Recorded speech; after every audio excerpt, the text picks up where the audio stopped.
Hi, hello, kumusta ka?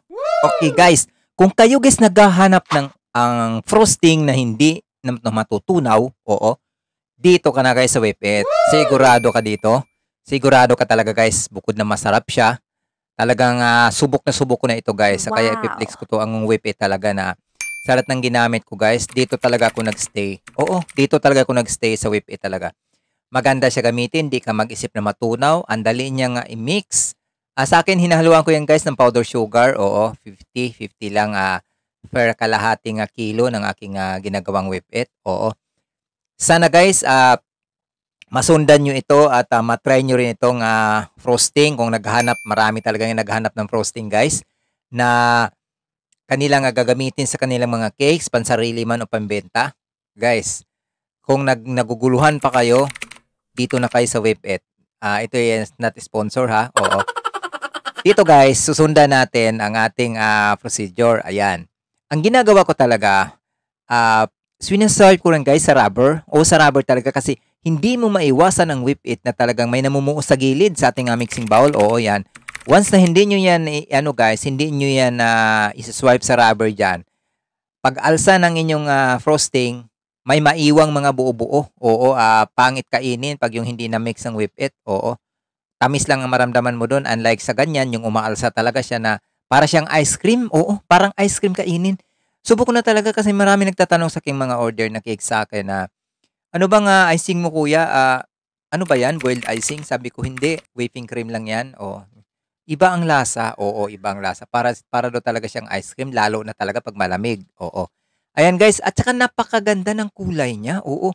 Ang dali niyang i-mix sa halimbawa, kukulayan natin siya, i-rest na natin i-rest, pero the best talaga kung gusto mong ma-achieve ang kulay na gusto mo, mag-spray ka na o gumamit ka na ng spray or wala ka mang nabiring airbrush, gumamit ka na guys ng DIY spray. Yun lang ginamit ko diyan guys. Ay ang aking pinaka-latest na gawa nitong August 15 lang. Oo. Ayan ang aking tatlong patong na cakes na pumapatag siya ng 8 by 7 ang tangkad niyan. Oo. Ayan guys, ayan ang aking kinukulayan. Kailangan ko siya kasing kulayan kahit lights lang para pag ini-spray ko siya, mas madaling mag-blend ng kulay sa talagang super red ang ating Karma Queens, ang ating tema niyan guys, yung ating ginagawa na yan. Kaya naman talaga ako dito dati talaga guys, ang kadalasan kong gamit ay buttercream. So nung napansin ko na sa deliveries, ang hirap i-deliver ang buttercream lalo pa pag tag-init, oo. Pero dito sa Whip It, wala ka talagang delikado kasi hindi siya basta natutunaw. Tina-try ko 'to guys, na i-stack ko siya, ipa-pipe ko siya sa isang paper plate. Hinayaan ko lang siya within 3 days. Oh, nilagay ko pa nga halos dun sa tapat ng bubong na yero ha. Steady pa rin siya guys. Napaka-steady pa rin, stable. Maliban lang siguro kung talagang isasalang natin sa microwave yan, talagang oo, matutunaw talaga siya. Pero pag normal lang guys, hindi talaga siya basta natutunaw ang whippet. Oo. Ayan na guys, tingnan mo, ang ganda. Ang dali niyang makulayan. Oo. Ayan. Yung ginamit ko diyan, DIY spray lang yan. Oo, tingnan niyo guys. Oh, di ba? Ang ganda ng kulay. Kahit sa number cake mo siya gamitin, napakadali lang, napakaganda. Basta whip it talaga ang inyong subukan. Ayan, iba talaga siya. Lalo, napakaganda din talagang pare sa mga chocolate moist or chocolate chiffon. Napakaganda guys. Mag-try na kayo dito. Yun nga lang, medyo pricey siya ng konti. Pero ang 1 kilo guys, nakapag-icing naman tayo ng 3 piraso hanggang 4. Depende sa design ha.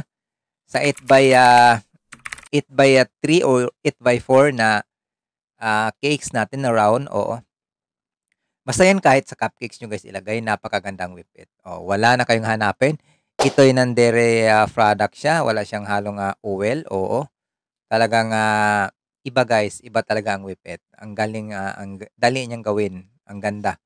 Kaya kung naghahanap kayo ng frosting na hindi gusto niyo hindi matunaw, nag-aalala kayo, dito na kayo guys, dito na kayo. Dito naman ginagamitan ko siya ng fondant details, yung ating Barbie.